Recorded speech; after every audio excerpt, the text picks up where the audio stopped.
राम राम राम राम राम राम राम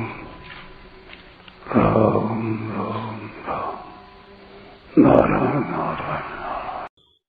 अधिभूतम् क्षरो भाव पुरुषश्चादिदैवतम् अधियज्ञो हमेवात्र देहे देहभृतां वर। हे देहधारियों में श्रेष्ठ अर्जुन, क्षर भाव अर्थात नाशवान पदार्थ अधिभूत है। पुरुष अर्थात हिरण्यगर्भ ब्रह्मा अधिदैव है और इस देह में अंतर्यामी रूप से मैं ही अधियज्ञ हूं। व्याख्या: अधिभूतम क्षरो भाव है। पृथ्वी, जल, तेज, वायु और आकाश, इन 5 महाभूतों से बनी प्रतिक्षण परिवर्तनशील और नाशवान सृष्टि को अधिभूत कहते हैं। पुरुषश्चादिदैवतम, या अधिदैवत माने अधिदैव पद आदि पुरुष हिरण्यगर्भ ब्रह्मा का वाचक है। महासर्ग के आदि में भगवान के संकल्प से सबसे पहले ब्रह्मा जी ही प्रकट होते हैं और फिर वे ही सर्ग के आदि में सब सृष्टि की रचना करते हैं। अधियज्ञो हमेवात्र देह देह भृतांबर। हे देहधारियों में श्रेष्ठ अर्जुन, इस देह में अधियज्ञ मैं ही हूं, अर्थात इस मनुष्य शरीर में अंतर्यामी रूप से मैं ही हूं। यहां इस मनुष्य शरीर में कहने का तात्पर्य है कि इसमें भगवान की प्रेरणा को समझने की, स्वीकार करने की और उसके अनुसार आचरण करके तत्व को प्राप्त करने की सामर्थ्य है।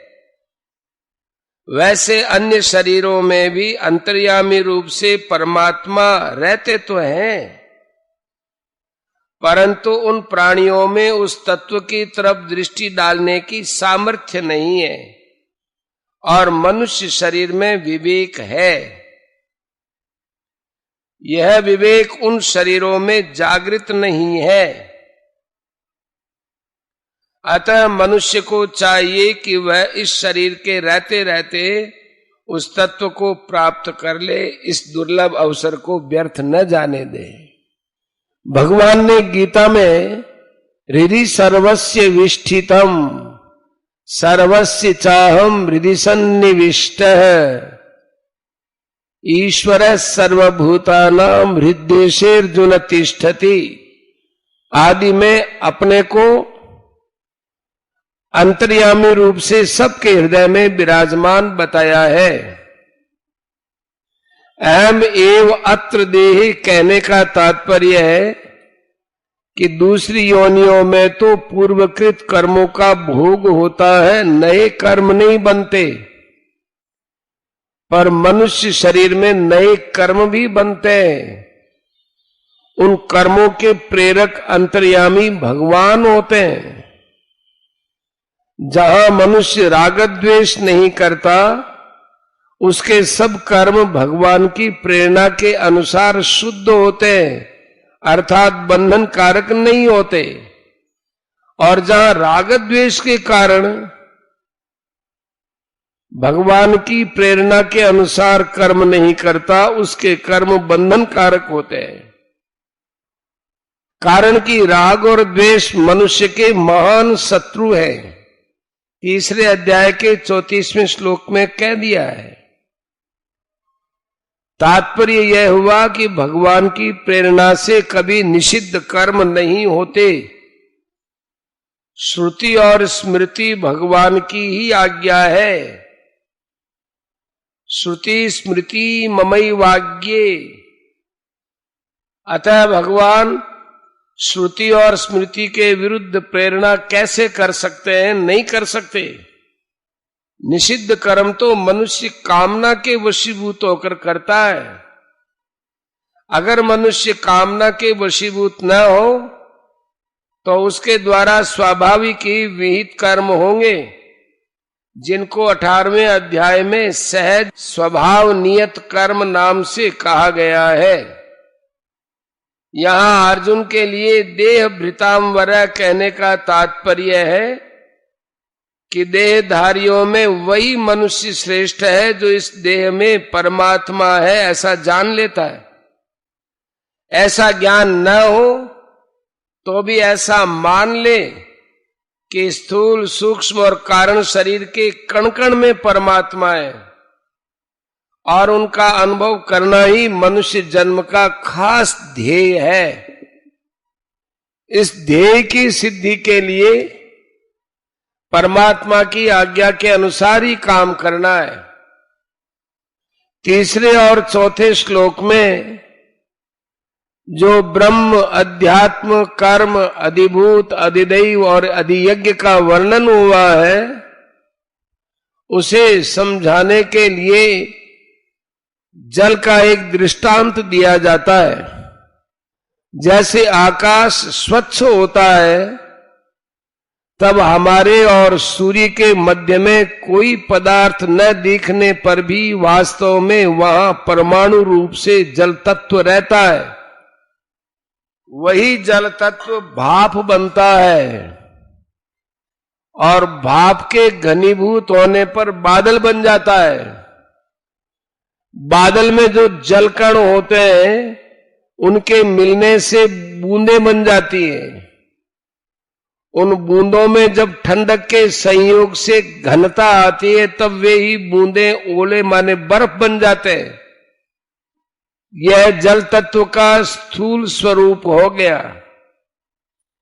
ऐसे ही निर्गुण निराकार ब्रह्म परमाणु रूप से जल तत्व है।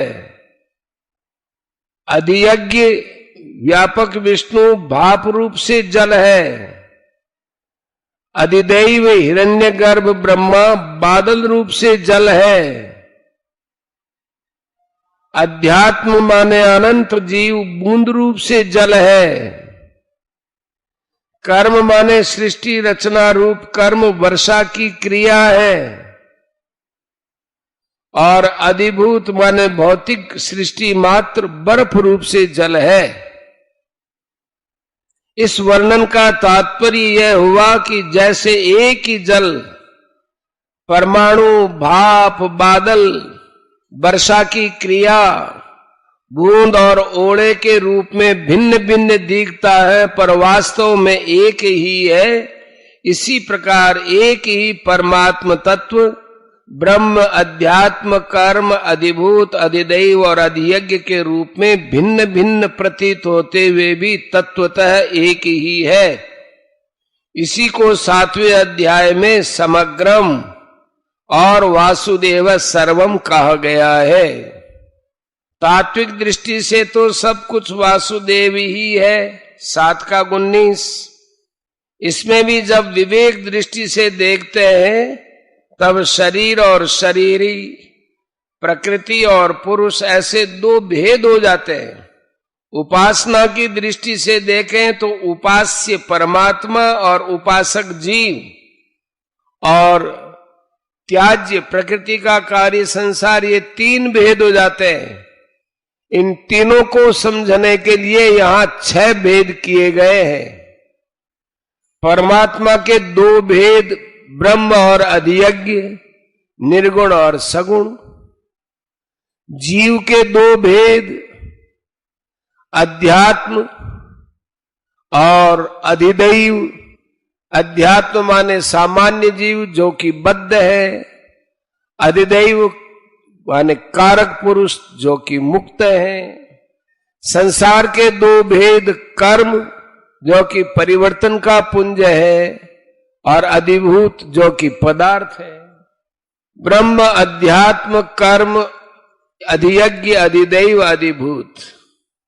विशेष बात, सब संसार में परमात्मा व्याप्त है। मया ततमिदं सर्वम। 9 का 4।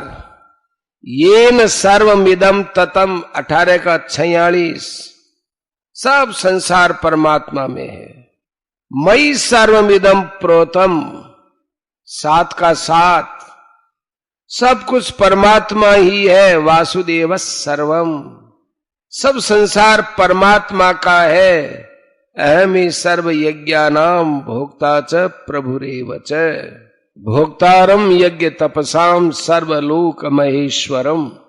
इस प्रकार गीता में भगवान के तरह तरह के वचन आते हैं। इन सब का सामंजस्य कैसे हो, सबकी संगति कैसे बैठे, इस पर विचार किया जाता है।